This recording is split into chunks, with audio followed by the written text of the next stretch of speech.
Drew, your hostess with the Moses, and welcome to yet another episode of Roots. Now today I'm here speaking to a beautiful, lovely lady. She's flown all the way from London to have this conversation with me. She is definitely Ghanaian, and we're going to be finding out all about her life. Now she is a real life queen, guys. Now if you didn't know, I did do Miss Ghana UK 2013. Oh my god, I'm making myself feel old.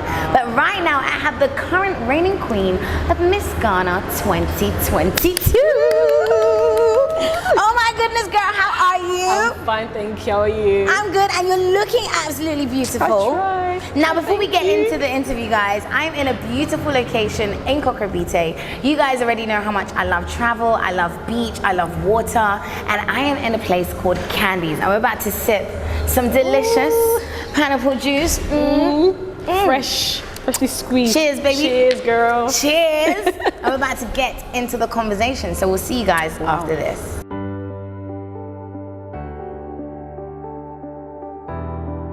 Candies is a beautiful restaurant and lounge located in Kokrobite. With its upstairs and downstairs eating areas, you can enjoy delicious meals or fresh juices, as well as maybe cocktails on their beautiful patio with a wonderful view. Candies is a beautiful location to enjoy with friends and family, a place for relaxation and pure enjoyment. Make sure when you are next in Kokrobite by the beach, you visit Candies and you won't be disappointed.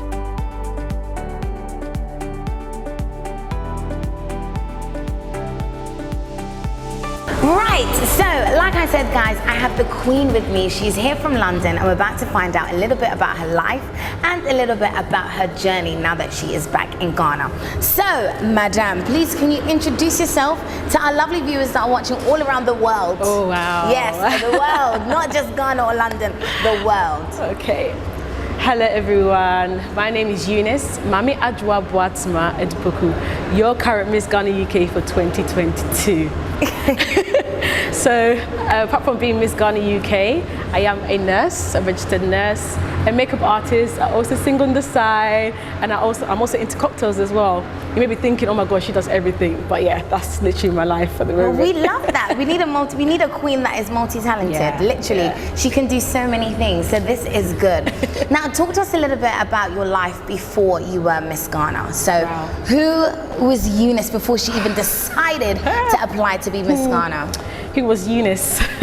Like, as I mentioned, my life has always been busy, even before Miss Ghana.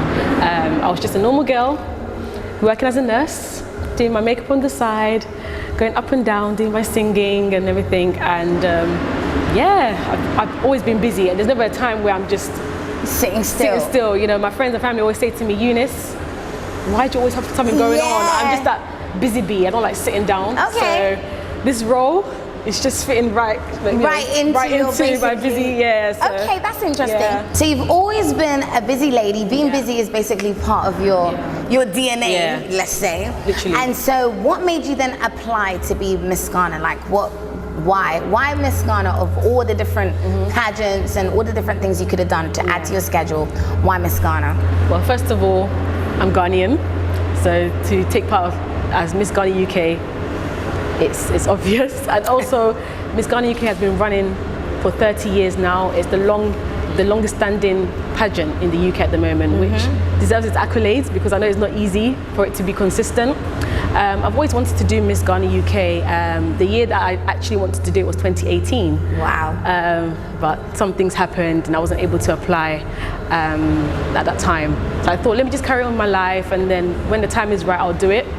And so the time in which it clicked in my mind that I have to do it in 2022 was because I was turning 26. And I thought, ooh, if I leave it any longer, you know, the cut-off age, I think it's 28 now, I wouldn't be able to do it. I don't know how my life would be in the next 2 years. So I thought, this is the time. Obviously, before you do anything, you pray to God. Yes. You ask God for His will, and if it fits within His plan. And I had peace when I was applying for it. I remember the day I was applying, I was at work on a night shift, and I submitted my application form. It was even the day before the deadline. I just thought, you know what, let me just apply and see how it goes, you know. sometimes we think about winning, but I was just looking forward to the process, you know, the whole experience, and yeah.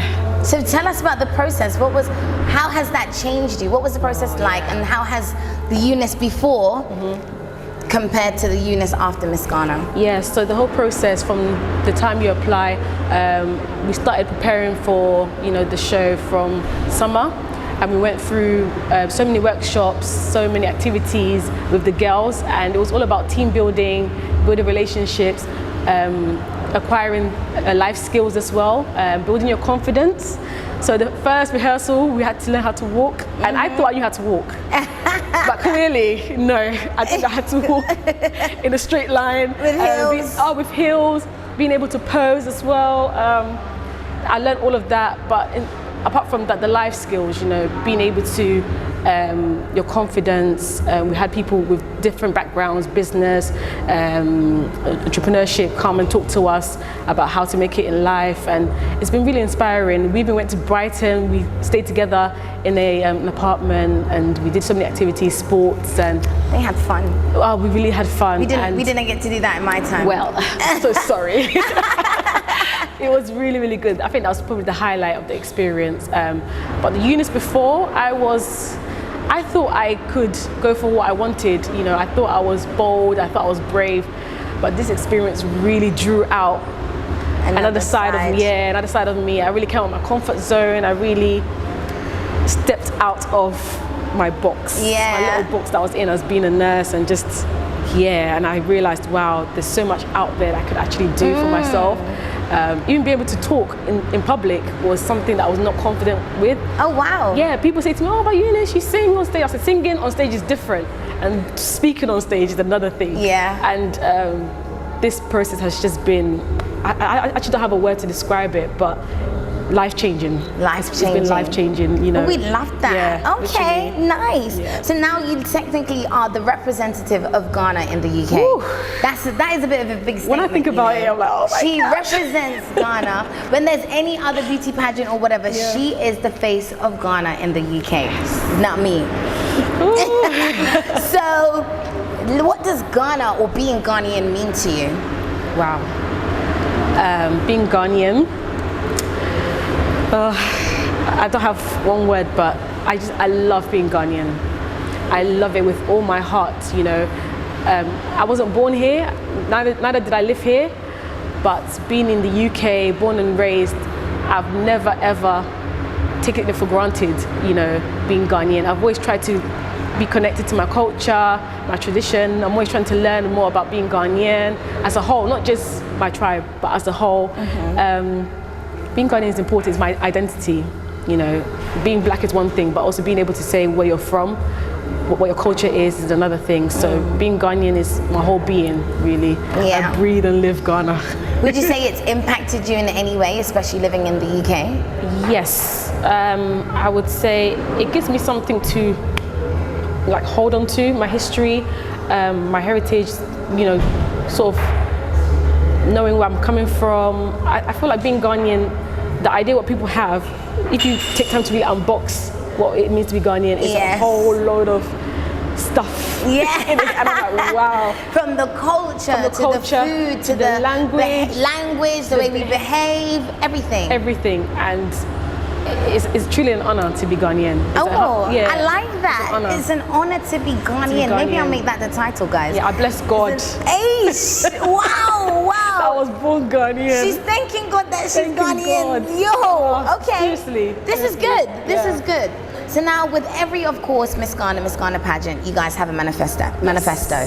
So what was inside your manifesto? Yeah, so my pledge was to empower women to regain their voice, purpose, and self-identity in Christ. That is very important to me because, yes, apart from everything, God first, I am a Christian, and through Christ is where you really gain your true identity from God. God is like the head, and then from there is the branches, and that's where you determine your character, your purpose, your will. And I've realized, especially in this generation, that a lot of women are sort of losing themselves. There's so much distraction in the world, there's so many things going on, and people are not really finding where their place is and what their purpose is in life. I think that also stems from my own experience growing up. I got to a point in my life where I didn't know where I was going, didn't know what I was doing, following sister A, sister B, you know, and you can only go so far if you follow someone else's path. 100%. So my goal or my target is especially with the young ladies. I don't want to give an age range, but from secondary school to at least uni, because I feel that's a big chunk of your life where your identity and your character is shaped. Definitely. So I really want to empower them to, in every area of their life, with a career, whether even just their walk with God, with their family, just empower them to really become the best versions of themselves and not to be distracted by what's going on around them, be focused. I like that. Yeah. I like that. So now, I mean, we are 6 months into your journey. Yes. You've got another 6 months to go. Yeah. So what have you accomplished so far, especially being in the UK? Yeah. So far, I've started this youth, what do I call it? This youth program where I go in to speak to them about different topics. Okay. So topics which are sort of sensitive to talk about, or let's say difficult to talk about, and I bring in their parents or the adults so that they can also, it's bridging that gap of knowledge, because obviously growing up in the UK, our parents came from Ghana, and there's that big gap in generation in understanding. So I've started this, I haven't got a name yet, but yeah, I'm still getting there on how to bring them together and talk about topics. So when I go back to London, I've actually started organising a workshop with schools. I want to work with schools. I want to go back to the school that I went to as well, sixth form, all girls school. Go back there and speak to them as well. I've done a few little projects here and there, which will be coming out soon as well. Okay. Yeah, but also with my life, I want to show my life as a testimony, use my life as an example. So what would you say is your story then? You want to share your testimony. Yeah. So what is your story that you know is going to be able to impact young women the way you want to? You know, everybody has a story, but everyone's story is also unique to them. Yeah. So what is that story that, in a short, few sentences, that specific thing that you know has happened to you, or that you've gone through, or that you've overcome, that now when you share this, there are obviously, like you said, young women, young ladies in that age, which you said is very important, the 20s, just under 20s, that age where there's something that, if you are able to be that big sister to them now, it will probably definitely help them in their path that they're going. So my story in a nutshell, I went through a season of severe depression, anxiety, diagnosed, medication, everything, and also an identity crisis as well, whereby I literally did not know who I was, what I was doing. The experience of trauma from my past really impacted me as a person, and I crumbled, literally just went into my own shell. And I actually thought, you know what, I'm better off not being here. This was in 2018, the year that I wanted to do Miss Ghana UK. And then I thought, you know what, a complete turnaround because of the friends and family that I had around me. They literally held me up. If it wasn't for them, I wouldn't be here today. So I've realized that as a person, you may think I can do this life on my own, but you actually need a community. You need people around you. You need people who can hold you side by side, front and back, to really support you in life. And I really want to be that person. Maybe me alone, I'm not enough, but just a little seed I can plant into someone's life, even if it's just one person, to give them that hope that there's light at the end of the tunnel. I know it sounds so cliche, but there is actually light at the end of the tunnel. Just take one step, just keep going and going, and trust in God, and He will literally turn your life around. Literally. Amen. I love that. Trust in God. You guys know how much Abba is, that's my bestie, that's my best friend, that's my sugar daddy, that's my everything, okay? He is my everything. So I totally agree. So now that you're in Ghana, what are you coming to do in Ghana? How are you coming to bridge the gap from the UK in Ghana? How are you trying to give back to the young people in Ghana? What have you got in store? Yes, so giving back is something really dear to my heart. That's also another reason why I took part in Miss Ghana UK. So we are going to an orphanage in Winneba.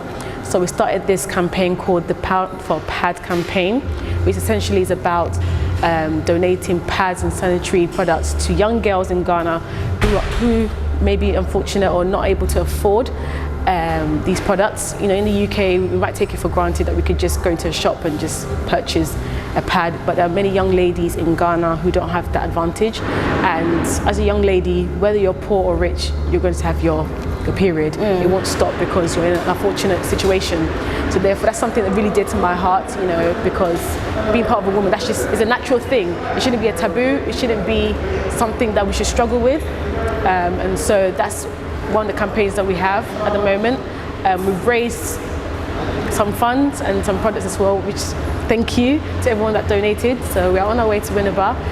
Also, we're going to go to a few secondary schools as well to visit some ladies. I'll have a chat with them as well, meet with them. I really just want to see how the young ladies are in Ghana, their vibe and everything as well. And then we're going to throw a little party for them on Monday. Oh, nice! Monday, so, Okay, they're going to have a party. Yeah, a bit personal, a bit intimate, you know. Okay, that's good. So you have basically a group of girls already that you are going to reach out to, or it's just open to the public? I think for the sanitary products, it's to a specific group.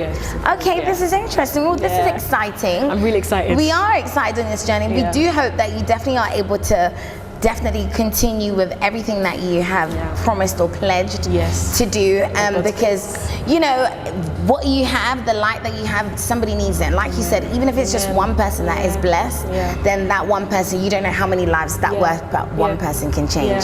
So you're doing amazing. So now, what can we look forward to? What can we expect from Miss Ghana 2022 in the last few months that you've got coming up? Oh, like I said, when I go back to the UK, it's literally go time. We've done the first half, so the second half is literally the manifestation of the projects that I have. So it's going to be a busy summer.